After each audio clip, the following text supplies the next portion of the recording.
Em que tempo você vive? Achou estranha a minha pergunta? Fica até o final desse vídeo e você vai entender que faz muito sentido, sim.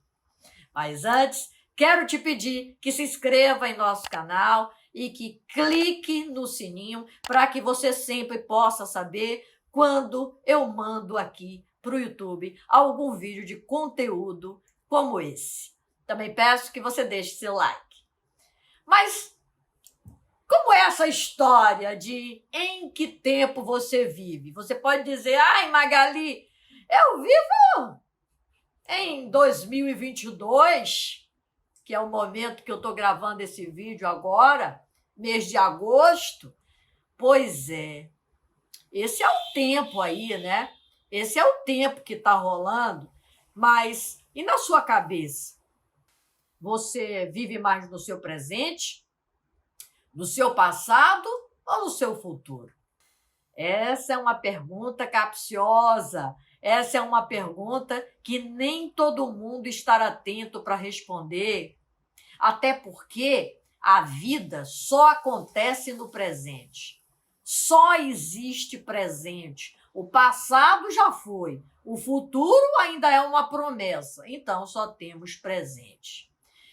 E como eu gosto muito desse assunto, é no presente que a gente cria a nossa realidade. É no presente que nós fazemos as nossas escolhas para criar um futuro mais adequado, mais bacana, melhor que o nosso estado atual e principalmente melhor do que o nosso passado.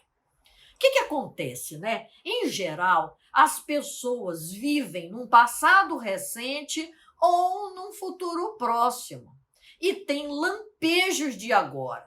O que é passado recente? Bem, passado recente é, por exemplo, você está estudando numa sala de aula e de repente você pensa, será que eu fechei o carro direito? Será que eu deixei a luz acesa, o gás? Isso é passado recente, tá?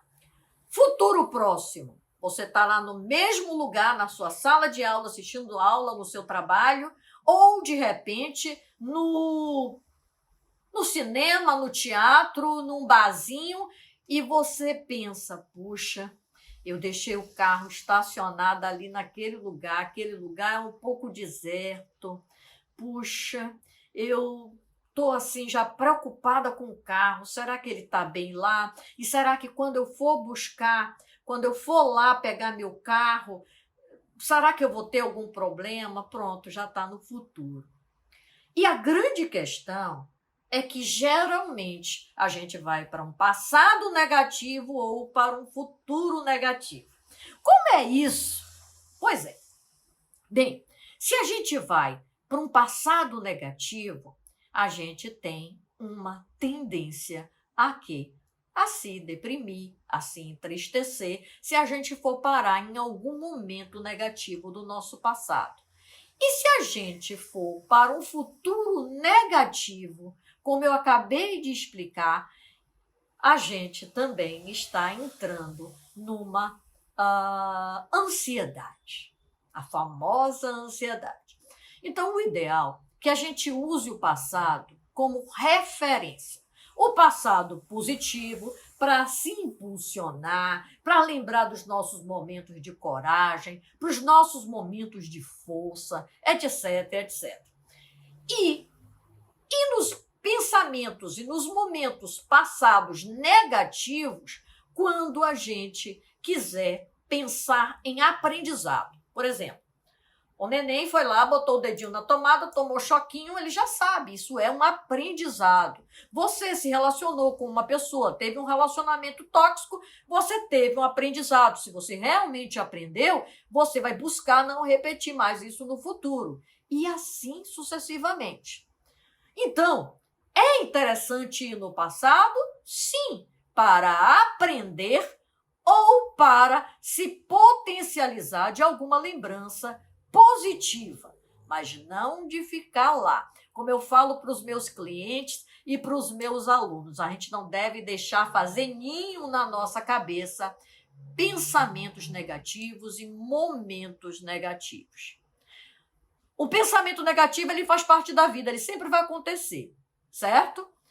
Lembrar de momentos que foram negativos na nossa vida independe da gente. Você vai, de vez em quando, visitar alguma memória. Agora, permanecer lá é que é o problema. Então, se você fica no passado negativo, você entra em processo de depressão se você resolver morar lá. No mínimo, você vai ser uma pessoa muito saudosista. Já o futuro positivo, que é você imaginar coisas boas que possam te acontecer, isso é maravilhoso para visualizar um momento futuro, para você potencializar. Mas também você não deve ficar lá muito tempo, senão você vira uma pessoa fantasiosa e ausente do presente, que isso é muito importante. E se você vai lá no futuro negativo, você cria a famosa ansiedade.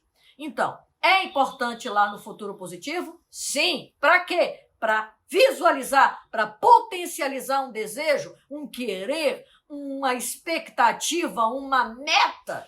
Sim, maravilhoso. É importante ir lá no futuro negativo? Sim, para você se precaver. Eu dava o exemplo sobre onde você estacionou seu carro. Então, se você foi lá e disse, puxa, foi lá no futuro negativo, né? Imaginou, puxa, eu coloquei meu carro num lugar que realmente é um lugar meio vazio, meio deserto. Então, quando acabar aqui o show, que todo mundo sair, eu vou precisar ter uma atenção. Isso é positivo, porque isso te protege. Mas se você resolver entrar em uma história e ficar pensando mais naquele momento do que no que você está vivendo no momento presente, no caso um teatro, um cinema, um barzinho, você vai estar deixando de viver a sua própria vida, que ela acontece no presente. Então, como é que é o ideal, Magali? O ideal é viver no agora e ter lampejos de passado e lampejos do futuro. A gente passeia nesses lugares, a gente faz meta, a gente cria objetivos, etc, etc. A gente lembra dos nossos aprendizados, a gente lembra das coisas boas, mas a gente não faz piseiro. A gente não faz piseiro em futuro e em passado. Acompanhando? É no presente onde você tem as infinitas possibilidades à sua frente. E quando você coloca atenção em algo na sua realidade, você está deixando de ter infinitas possibilidades para começar a criar probabilidades. E depois você coloca mais atenção, mais dedicação, e isso deixa de ser uma probabilidade para você gerar uma realidade na nossa vida. Então, gente, é por isso que a pergunta que eu fiz é tão importante. Afinal de contas, você que está aí, vive no presente, vive no passado ou vive no futuro? Se você está em uma dos tempos que não seja o presente, não há problema nenhum, calma. Você precisa começar a reeducar o seu comportamento, reeducar a sua mente para se manter em estado de presença. E como é que a gente se mantém em estado de presença? A maneira melhor para você se manter em estado de presença é você colocar atenção no seu corpo físico. O seu corpo físico é o que mais chama atenção para que você esteja no aqui e agora. Então você pensa no vento que está batendo no seu rosto, você sente os pés firmados no chão, você ouve os barulhos atuais que você estava ouvindo, o carro que passa lá fora, o cachorro que late, alguém que fala alguma coisa, e assim sucessivamente. Se esse vídeo fez sentido para você, eu peço que você compartilhe. O ideal é que mais pessoas tomem conhecimento e possam se libertar e possam vivenciar melhor as suas vidas e que todos possamos, né, toda a humanidade viver de uma maneira muito mais harmoniosa. Um abraço e até a próxima!